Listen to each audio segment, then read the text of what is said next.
What is that? That's a really good question. But I had Bible studies with Leroy. Google that one.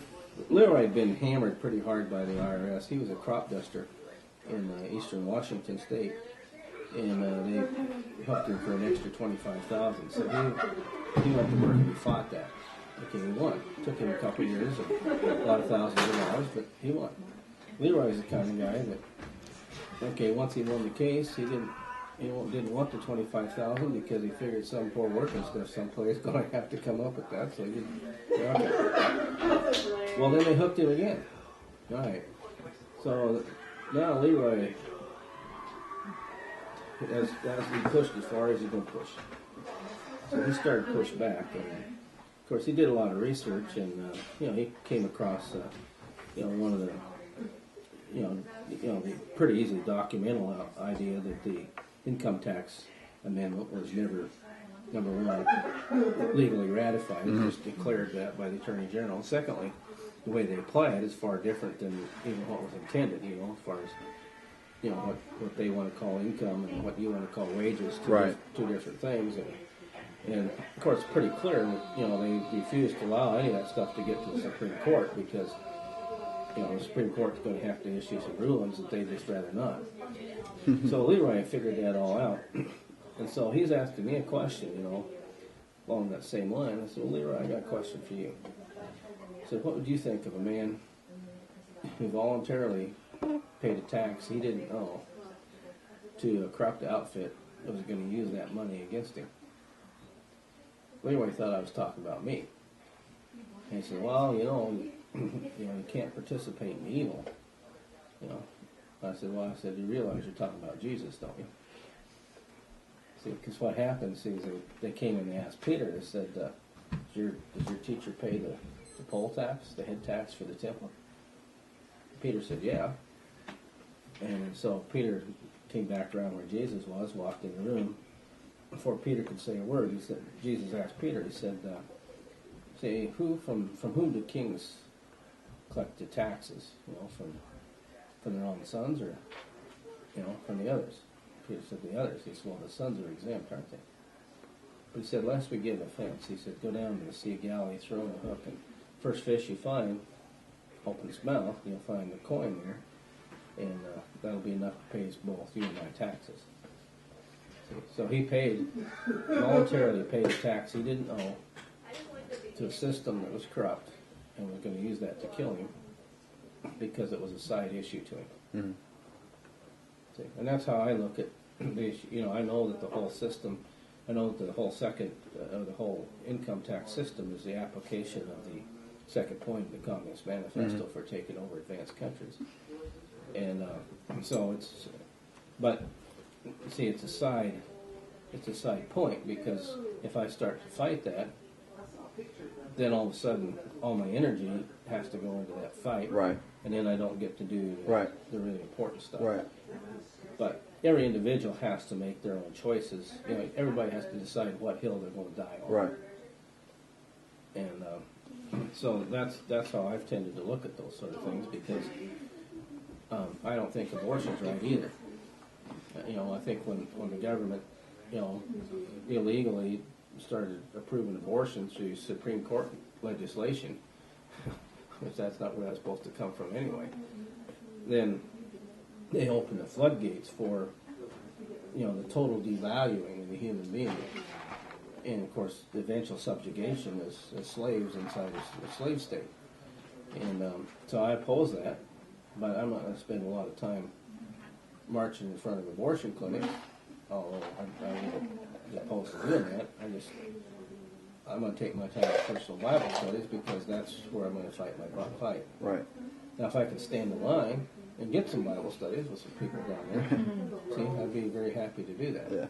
And I've done stuff like that. But, see, every individual's got to figure out what's the best use of my time, given who I am and where I'm at in my life at this point. What's the best use of my time for God's glory?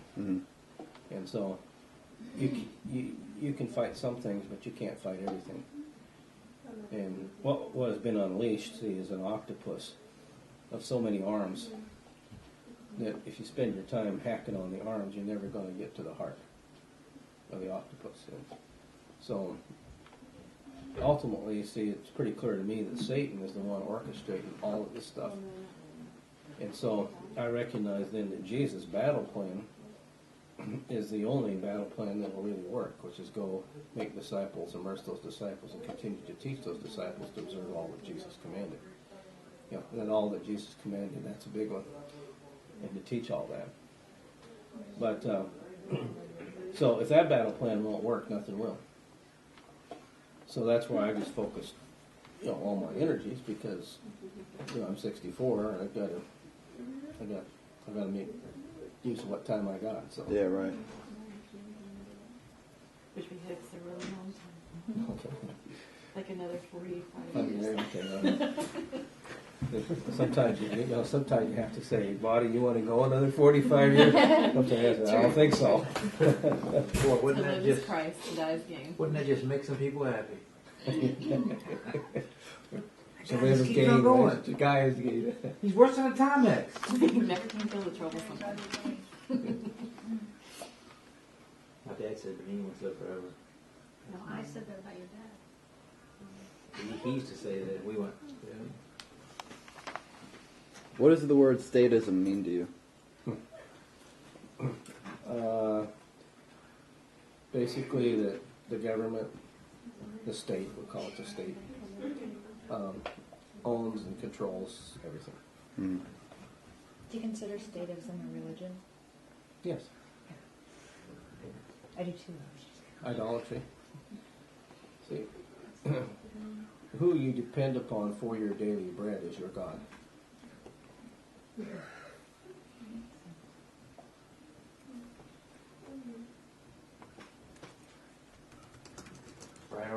Right. If it's God or not God, it's still your God. So you got It's a religion. it's a religion. All right, here's a off-topic question. Why do you believe people in the Old Testament live so long? I've never been able to I never heard somebody explain it. Well, okay, it's really interesting because if you plot it, it's a straight line pretty much, just, little variations up and down from Adam to Noah. Okay, ranging, say, round figures about 900 years. And right after the flood, it drops off an exponential curve and then levels out about 70 years. Okay, that's interesting about that because that's a natural curve. That's what you expect if something's happened and it's real. And so it's pretty clear before the flood that there was no direct sunlight. In other words, there's no rainbow, there's no rain, and a mist used to water the ground. So you had a totally different climate situation than what you have now. And so it seems like the Earth would have had to been a pretty vast greenhouse before the flood. It's pretty well known that the major cause of aging is radiation, coming in from space or wherever. There's a lot of it coming. Radiation, one of the things it does is it seems to cause the collagen in the muscle cells to stiffen into age, and among other things. And so, if in fact that was a water vapor canopy that was protecting the Earth from radiation, then that would be an explanation as to why things live so long. Now,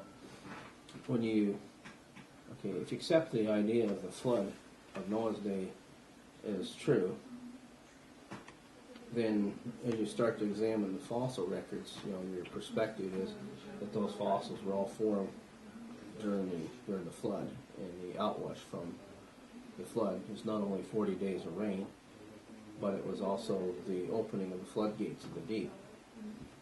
And so what's really interesting, let's say you've got a fossil of a great white shark. Everything in those fossils seems to be twice as large as anything now. It's pretty much across the board. See, so a very good possibility that everything, say, lived longer. Now, I have tracks. I have just some photos of tracks that I took of the Paluxy Riverbed in Glen Rose, Texas in 1978. And I have a spot where I have dinosaur tracks with human tracks alongside them. And of course, I had to take those with a Kodak Instamatic, which has a slide about this big. I did my best to kind of blow it up. In fact, I have it on my computer. You guys would like to see it. But see, some of those tracks, human tracks, had an 18-inch long foot with a 4.5-foot stride.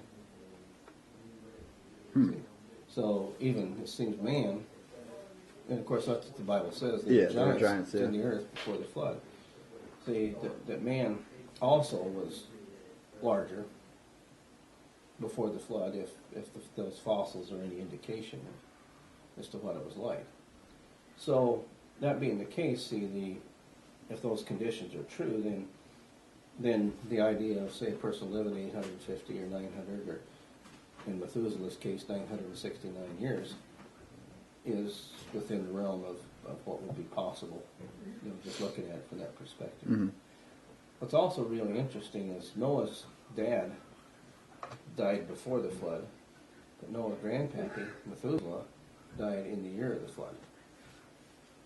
So I have an idea that old Methuselah's beating on the side of the boat when the floodwaters are rising. Now, that's kind of an interesting factoid, I guess, as you call it, but also it would probably indicate the truthfulness of the record.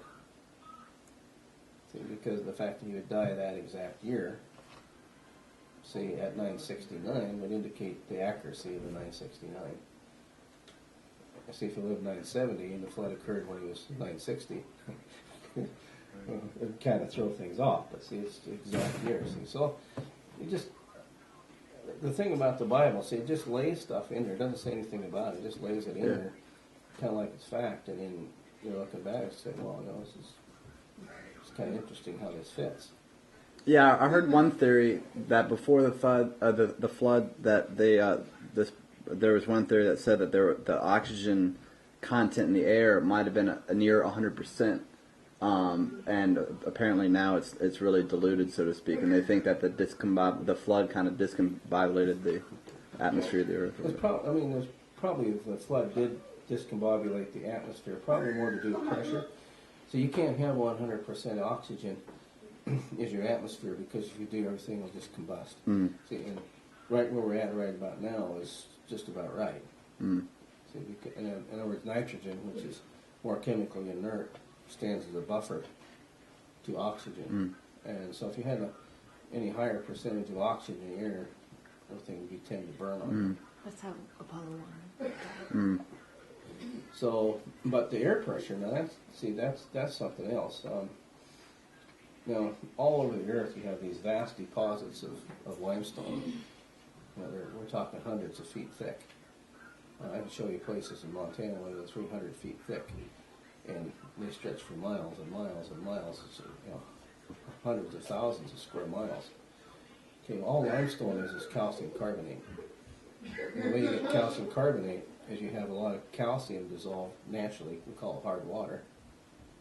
And then carbon dioxide. Now, the higher your pressure, and the more carbon dioxide, like your soda pop, you can put in the water.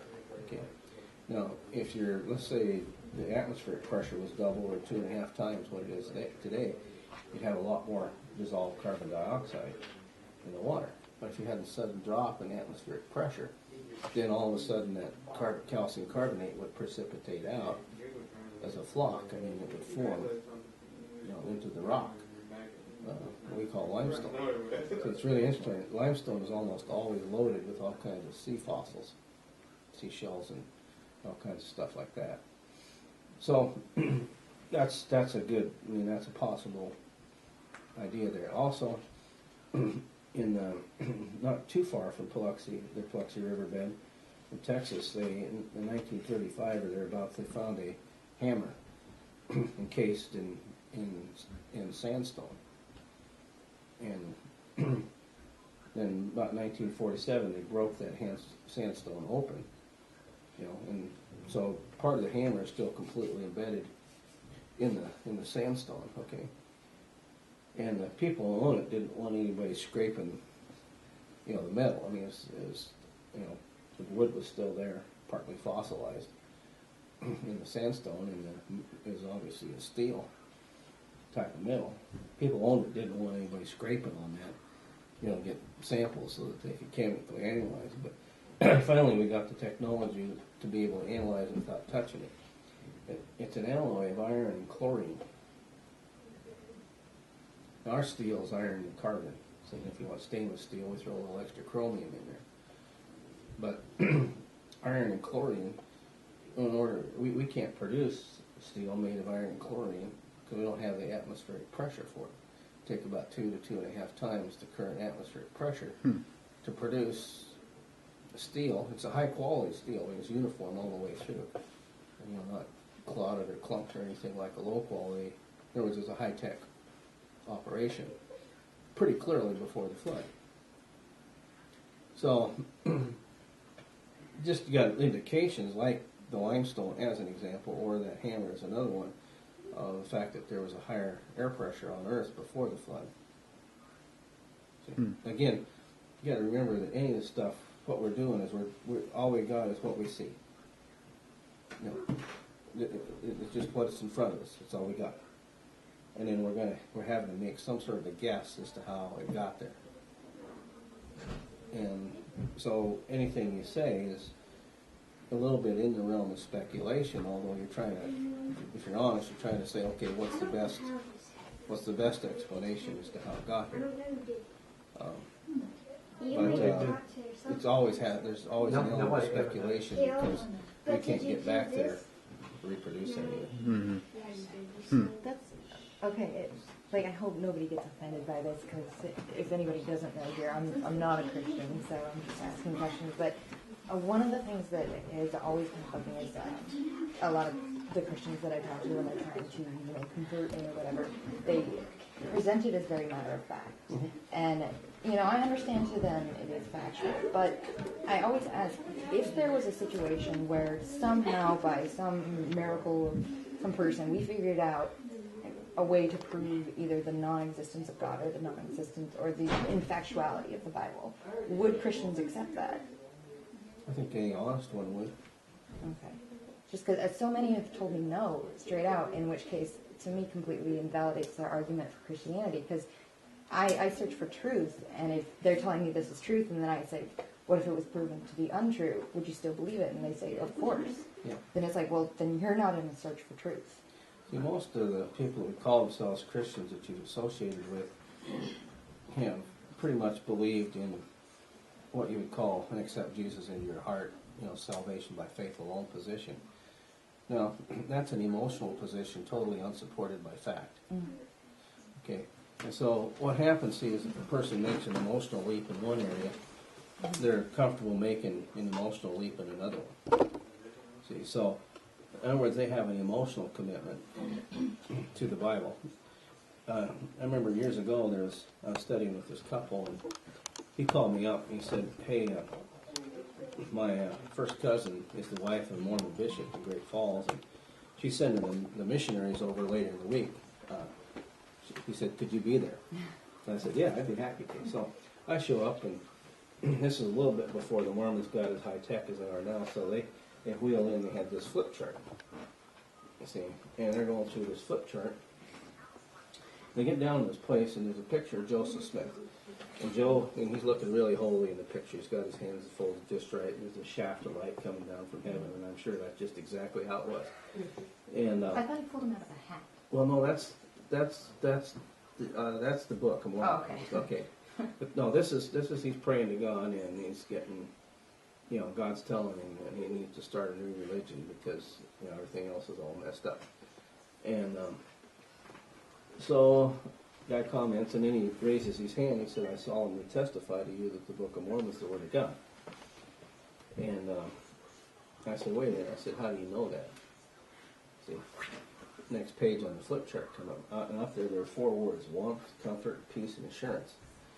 And he said, see, if you read the Book of Mormon and pray about it, you'll have a feeling of warmth, comfort, peace, and assurance come over you, and you'll know.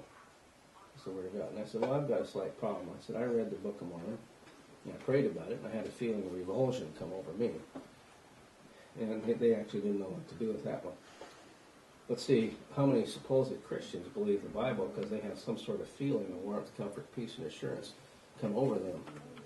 And so they think they know the Word of God. Basically every so-called evangelical Christian is premillennial in their belief system. That is that Jesus is going to come back after some sort of rapture and set up an earthly kingdom on earth. Okay. Their theology actually prevents them from being able to prove that the Bible is the Word of God because they deny that anything about the church is prophesied in the Old Testament. So the result is they just have to make an emotional leap to believe that the Bible is the Word of God, and they have to make an emotional leap to believe that Jesus is whatever the New Testament says. And so that's why then if you presented facts, real facts that actually disprove the Bible, they would still reject it because they had an emotional leap to start with rather than a factual examination. But if you do have a factual approach to the Bible and you're a Christian based on the factual belief, are you saying that there's no element of faith in there? Like, obviously, people who come from it from a factual basis have faith, but there's the edge step where you have to just have faith in it as opposed to be, factually shown it. Well, actually, so what happens is, basically, in simple terms, you have the testimony. That is, Moses stands up and testifies. I think Genesis, Exodus, Leviticus, Numbers. Okay, and then say Samuel would testify or David, all the way through. And see, their testimony. This is from the Bible's perspective. Their testimony is sufficient, or that is, it's conclusive. In other words, the Bible actually uses the word proof as contrast to the evidence. Because there's a difference, In O.J. Simpson's case, they had evidence. The proof got away from it. And so the Bible's perspective is faith is a result of an objective examination of the testimony.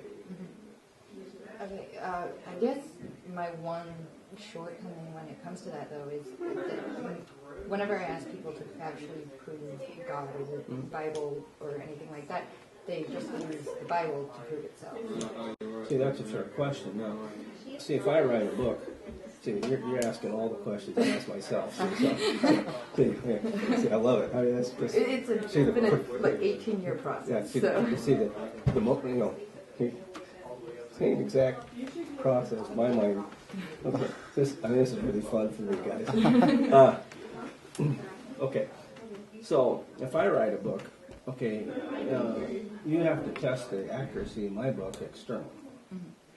So if I write a book that says that water boils at, say, 212 degrees Fahrenheit, standard atmospheric conditions, well, we run down to the coast here and we boil the water, and sure enough, 212 degrees Fahrenheit. So we tested my book, and it's found to be accurate.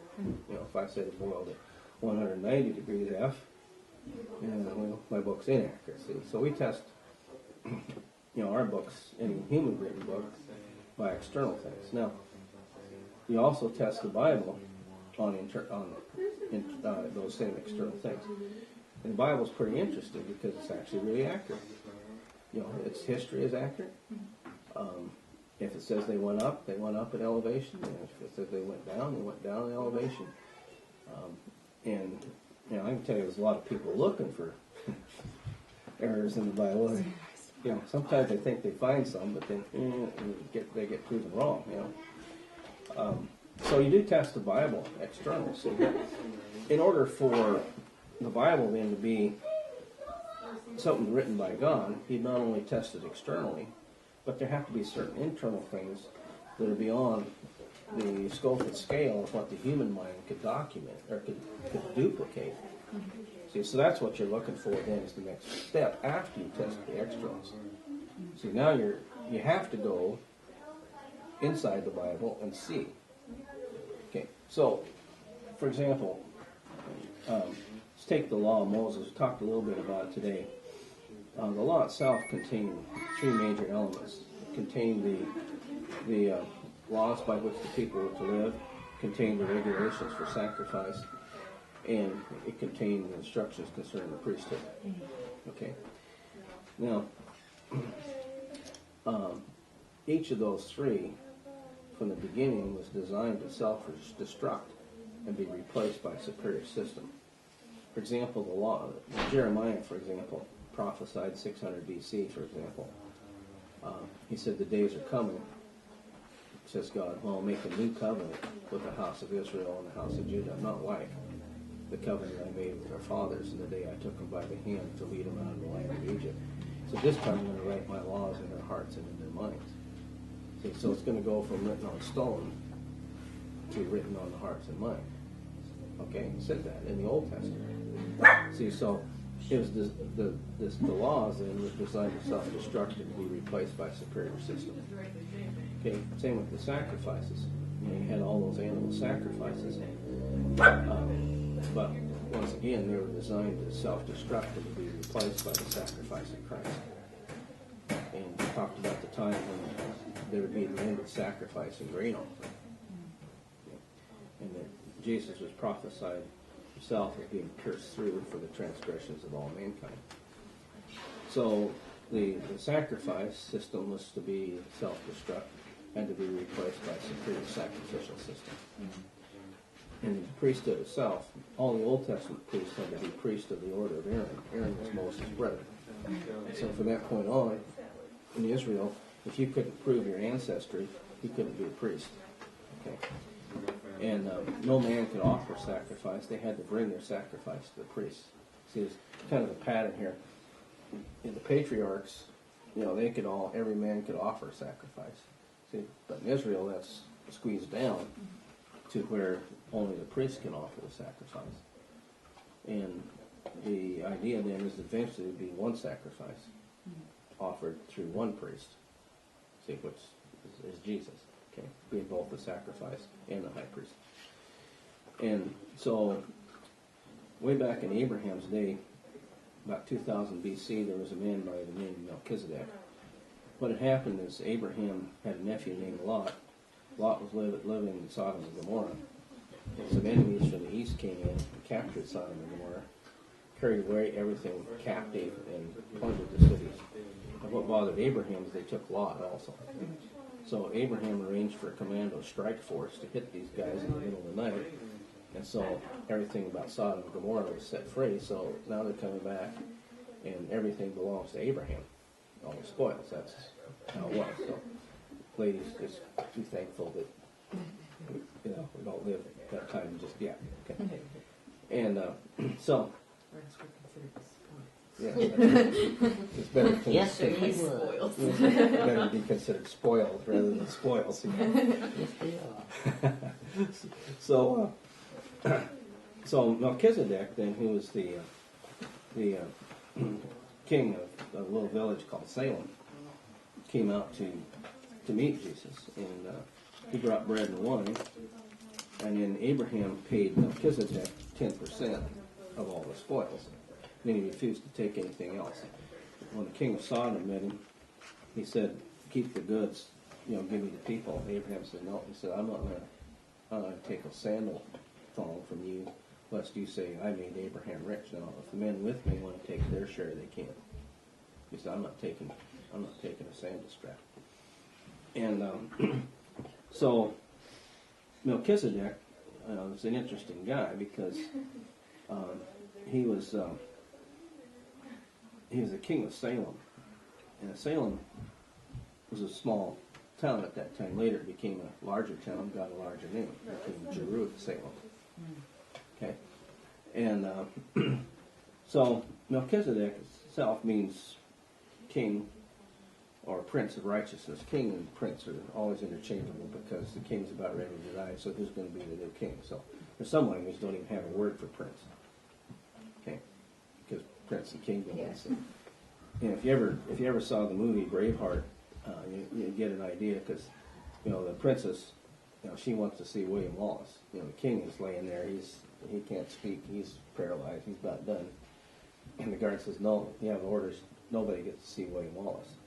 And she whispers in the guard's ear, you know, the king's about dead, and the prince is weak. No, she gets through. Yeah.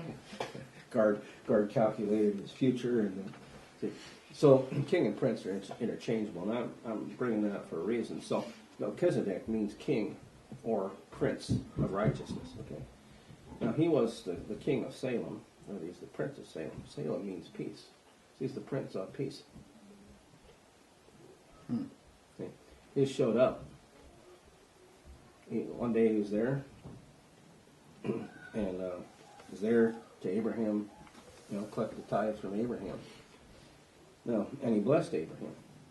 And it's a basic point that the lesser is blessed by the greater. So when you consider how great a man Abraham was, father of the faithful, you know, always held up as the example of the greatest man of his time, but Melchizedek is greater. You get an idea who that might have been. It was the priest of God Most High, who's offered sacrifices in Salem. Well, he just disappears and gone. 1,000 years later, there's one verse in the book of Psalms that says about somebody, you are a priest forever, according to the order of Melchizedek. See, it's predicting a change in the order of priesthood from the order of Aaron to the order of Melchizedek. Somebody is going to be a priest forever. In order to do that, you have to live forever. So what you have here is you have the prediction then set in motion for the abrogation of the priesthood of the order of Aaron, and its replacement by a superior priesthood, the order of Melchizedek. Okay. Now, what man? Let's say this whole thing is made up. What man, when he designs a religion, designs it to self-destruct? Especially the priesthood. One who didn't have much faith in it? I don't know. Yeah. What man could guarantee its destruction 15 years later, 100 years later, and could guarantee the formation of a superior religion out of that?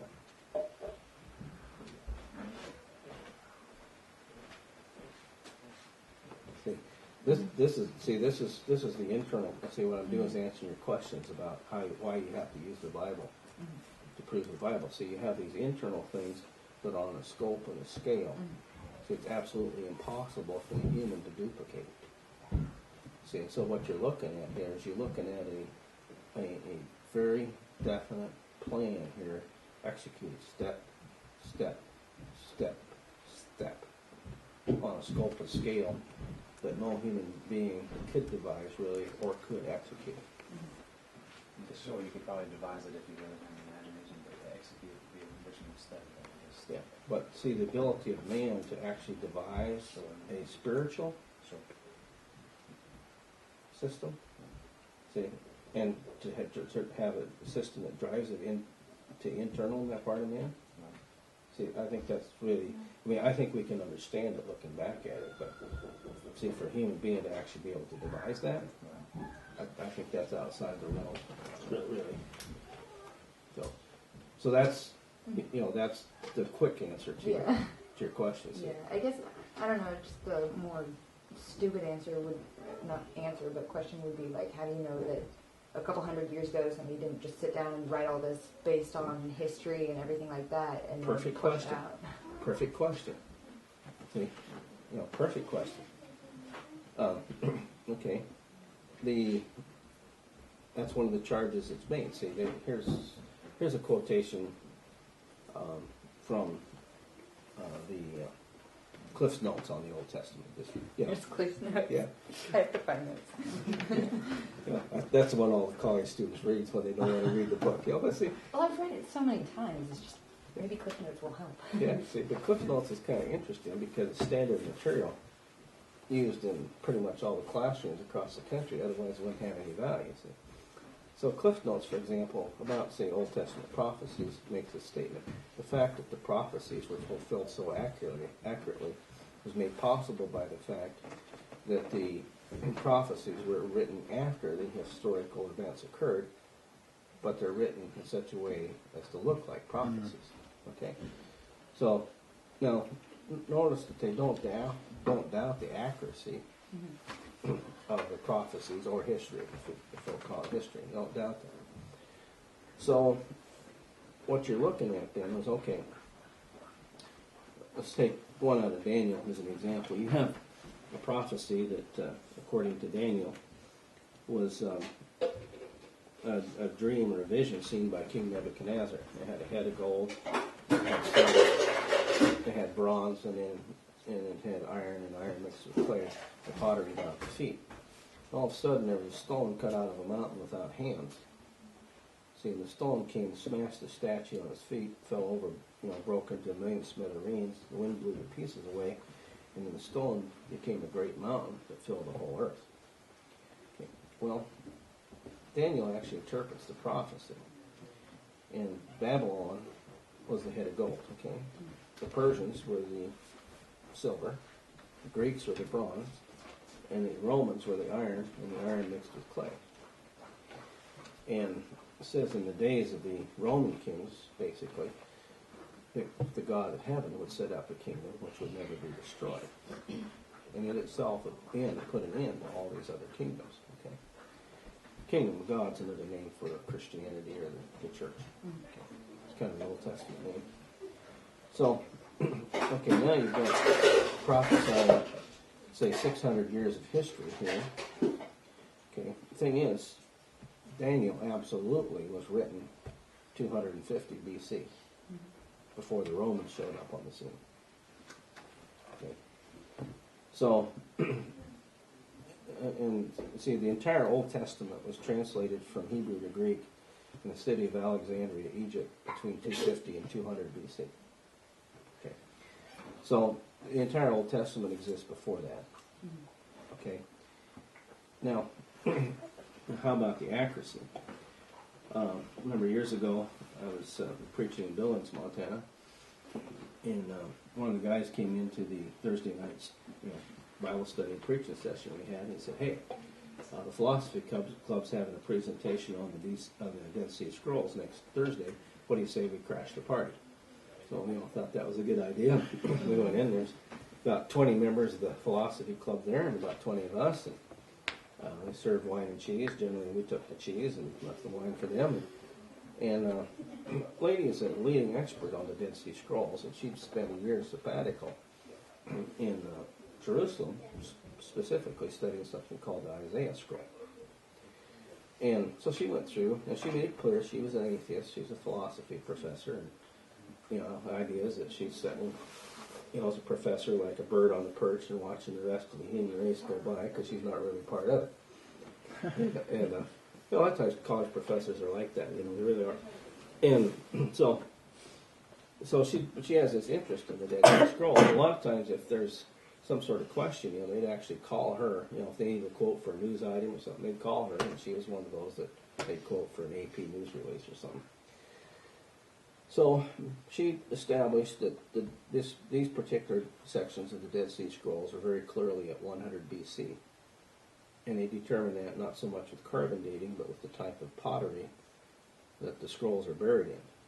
See, because the pottery changed styles just like our automobiles change styles, and so they can tell the type of pottery that's buried in about what year it was. So it's 100 BC. Everything points. Nobody really questions that because it's so many different directions established that. So here's this Isaiah scroll in 100 BC. And when she gets done with the presentation, she opens up for questions, and I asked if I could ask one. She said, certainly. So, well, ma'am, I said, what do the Dead Sea Scrolls prove? Her answer was really interesting. She said, what the Dead Sea Scrolls prove, because she knew we were a Christian group, she said, what the Dead Sea Scrolls prove is that your Old Testament has come down to you unchanged. You see, what she's meaning by that is our Old Testaments are translated from Hebrew text dated, say, from 800 to 900 BC, AD. Okay. So the Dead Sea Scrolls, for example, are 1,000 years earlier. So when they first discovered the Dead Sea Scrolls, they're pretty excited because they thought they'd find a lot of errors, where things were miscopied, notes got in, things got down. That's not what they found. In 1,000 years, just a couple markings different.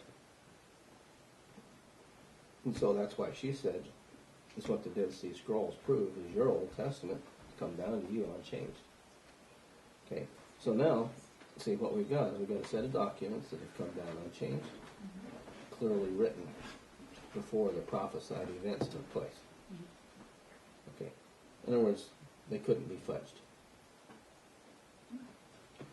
See, so now, see, again, when I'm looking at that, see, I'm honestly saying, okay, I don't know whether I believe the Bible or not. See, I don't know whether this is, just because other people believe it doesn't mean it's true. And again, I got into this because I first distrusted the government, and I figured out that people were lying to me, and so I just don't trust anybody anymore. So I'm looking at that, kind of with, my eyebrows are always question marks. I don't know if I believe that. So now we got a set of documents, I say, that are unchanged, clearly written before the prophecies took place. On a scope and a scale that the human being couldn't document. So you pretty well close the doors. See, and that's what I'm looking at there. And well,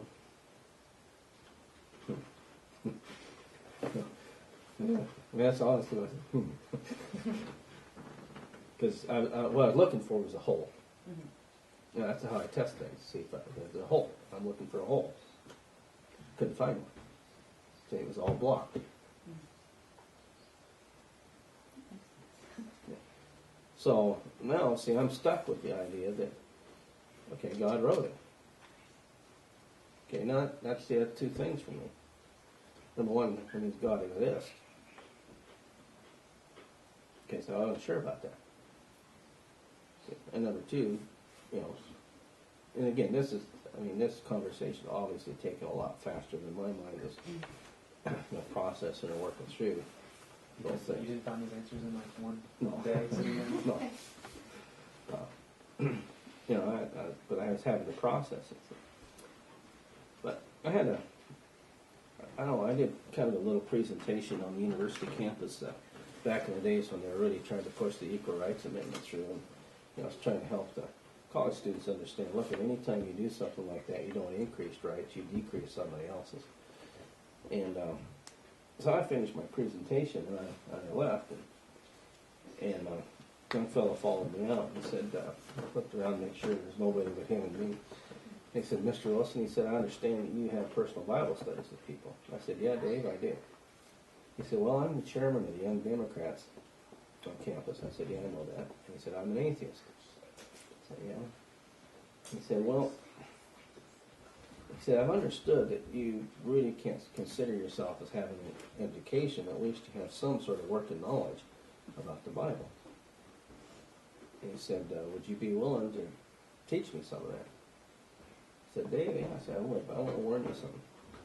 I said, studying the Bible is not like looking at a chemistry text. The chemistry text is kind of neutral. You look at some molecules and figure some formulas and, maybe get over some quantum mechanics if you get really deep. I said, the Bible's got arrows all the way through it. I said, those arrows are right at your heart. And I said, so if you're willing, to take a look at it, knowing there might be an arrow coming right at you, I said, I'll do it. I said, I'll chance it. So we kind of sat down and went through a few general things, and then ended up in Isaiah 53. Isaiah 53 talks about how he was pierced through for our transgressions. He was crushed for our iniquities. Chastening for our well-being fell upon him. And by his stripes we are healed. All of us like sheep have gone astray, but the Lord caused the iniquity of us all to fall on him. And so I said, Dave, who's that talking? Because I was giving a little bit of look at what's in the Old Testament. That's what he's doing. I said, Dave, I said, who's that talking about? I said, well, Jesus, I guess. Well, I've never heard anybody else that died for the sins of all mankind. That's pretty good, Dave. I said, what do you think that's written? I don't know, it's in the Bible. I said, well, how would 700 years before Christ grab you? He kind of remembered my comment about arrows. I said, yeah, I see what you mean. Because you look at that and say, okay, how's Isaiah 700 years before Christ? No, but somebody, one individual is going to come and is going to die and be pierced through for the sins of all mankind. That's a really un-Jewish thing to write, you know.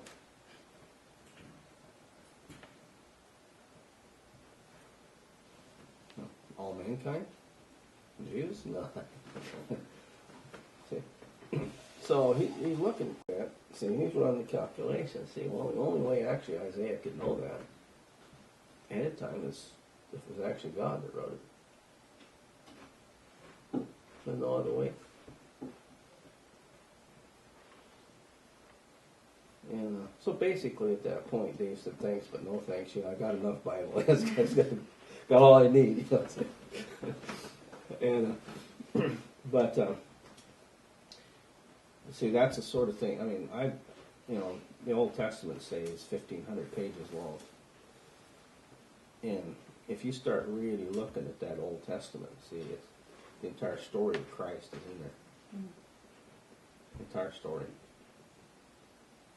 See, you don't even have to have the New Testament. You can go to Will Durant's Caesar and Christ volume and pull it off the shelf. The Old Testament, for example, predicts that beginning in 30 A.D., starting from Jerusalem, the news of this Messiah would spread throughout the whole world.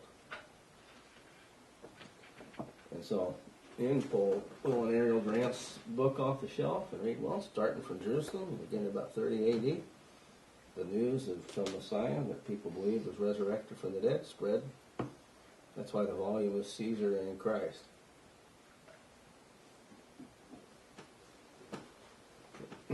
Now, the thing is, you know, I've had discussions with, say, philosophy professors, you know, at the university. And, you know, they always try to shun aside, you know, to some minor detail. Well, like it says that the basin that the priest had to wash on was 15 cubits across, you know, and it was 45 cubits around. Well, that's 45 cubits is not 3.14159 times 15. I mean, come on, guys, you ever hear of significant figures? See, shut off to the side, see, instead of, okay, what are we going to do with this Isaiah 53 here, Mr. Professor? Because, well, you know, we actually call that the Song of the Suffering Servant. In the Song of the Suffering Servant here, the prophet points out the potential of comparatively innocent persons dying on behalf of others. Persons. He, him, his, he. Doesn't sound like persons, does it? It sounds like one person. And comparatively innocent? See, he is led like a sheep to slaughter, as a lamb before its shearer is silent, so he does not open his mouth. He's innocent. Not comparatively innocent. See, I got to deal with that. Now they don't. They ignore it. See, because the stuff like that is so absolutely in their face that the only thing they can do is avoid it or try to change the wording on it. I have a Tanakh in my library. Now, Tanakh is a Jewish Old Testament, okay? This is English version Tanakh because, you know, I can't read the Hebrew. So I started, you know, going through those prophecies, you know. Christ. I wonder what they do with this in Tanakh. See, it's really interesting because every one of the fairly clear prophecies of Christ, they take the wording and they bend the wording in the translation as much as they possibly can and still stay within the bounds of, you know, eighth dictionary definition of the word, you know. See, try to make it not look like it's talking about Christ. And it's really interesting because they do that every single one of them. Now, what that tells me is the guys that translated it knew. They know they're in there. See, it's like when we're studying with, say, a Baptist preachers, you know, they don't like the idea that immersion is what's going to be for forgiveness of sins. We see the gift of the Holy Spirit to be born again. So they actually deliberately lead their people around all the scriptures that say that. actually, no, what that tells you is they know they're there. See, and they deliberately make, I mean, if you didn't know, you'd just actually stumble. I mean, You have to march to avoid. yeah, you'd know. I mean, you'd just be reading Acts chapter 2, because that's the first time in the history of the world the gospel preached. You know, you'd read that one. Oh no. Then you skip that. See, in other words, they know what's in there, and so they're ducking it. And they absolutely don't want their people to know that those verses are in there. And I can attest to that because I grew up in a Presbyterian church, and I never ever remember hearing about baptism until I heard it from her at a Dairy Queen when we were both employed back about 11 years ago. Mm-hmm. Yeah. See, so when you see that in the Tanakh, okay, what that does, see, is that verifies that those prophecies are of Christ. And the Jews know that they don't get to stay Jewish if they accept the validity of those prophecies. See, and since they're not going to do that, then we start just bending, twisting, weaseling, trying to get out from underneath. And so, my general experience with the Word of God is it closes every single hole in every single direction. It's absolutely amazing how it does. In a lot of different ways. And, with the 50,000 Bible studies, I've obviously been asked a few million questions over a period of time, and had to defend a lot of things under, shall we say, adverse conditions on occasion. And all you got to do is answer. The Bible closes every hole. It closes every single one. I'm absolutely amazed. How come when I'm talking to Mormons or Catholics or Jehovah's Witnesses or Baha'is, it closes every single hole. It's amazing to me that it does. It anticipates. It anticipates doctrines that have developed 2,000 years later. It's already anticipating the development of those and close the hole. I'm sitting there looking at it and say, well, who could do that? See, so I ended up, being basically forced to bow the knee, and confess that Jesus is King, because I couldn't find any hole. And believe me, I looked. So I really enjoy talking, because I went through it exactly the same. I guess my only remaining question is that whole ordeal would be, like I talked to you earlier about how there were a lot of other gods from other religions, some even before Christianity or Judaism, that have the same, death and birth cycle as Jesus, as their savior, like born of a virgin, adorned by kings, died on maybe not on a cross, but how about cutting pieces and spread all over the field?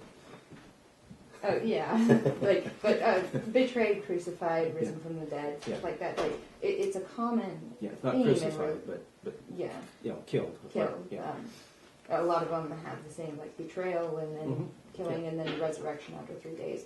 It seems like a common theme among religions before Christianity, and so it always came to me as like it might be a copycat type thing. Well, it could be, but see, the history of the Bible is interwoven into the clear history of mankind. For example, there was a solar eclipse that took place in Nineveh, in Assyria, in the year 763 BC. It was on June 15th, and it took basically place between 9 a.m. and a little bit after noon.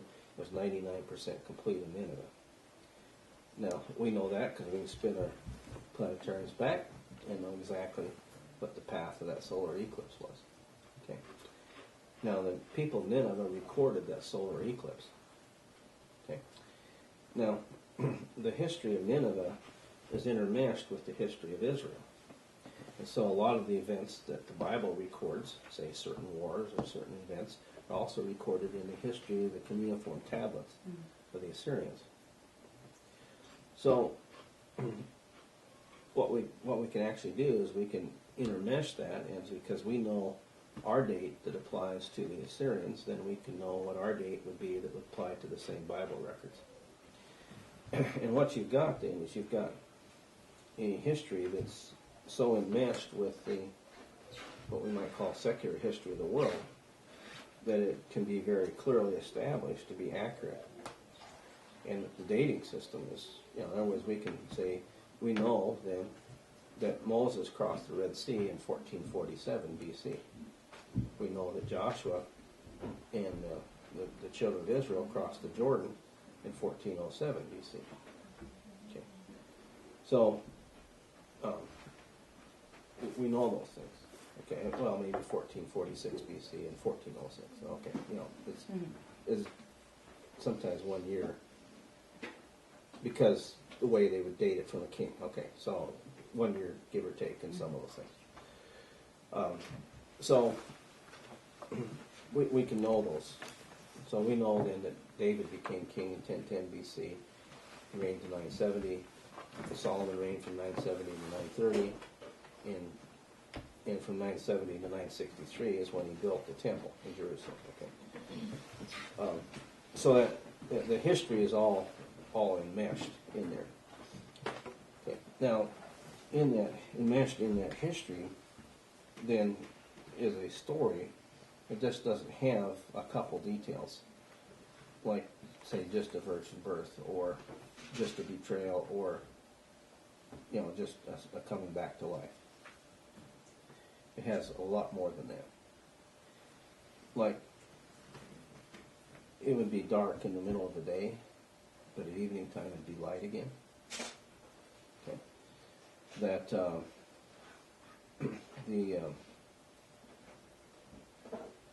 the throne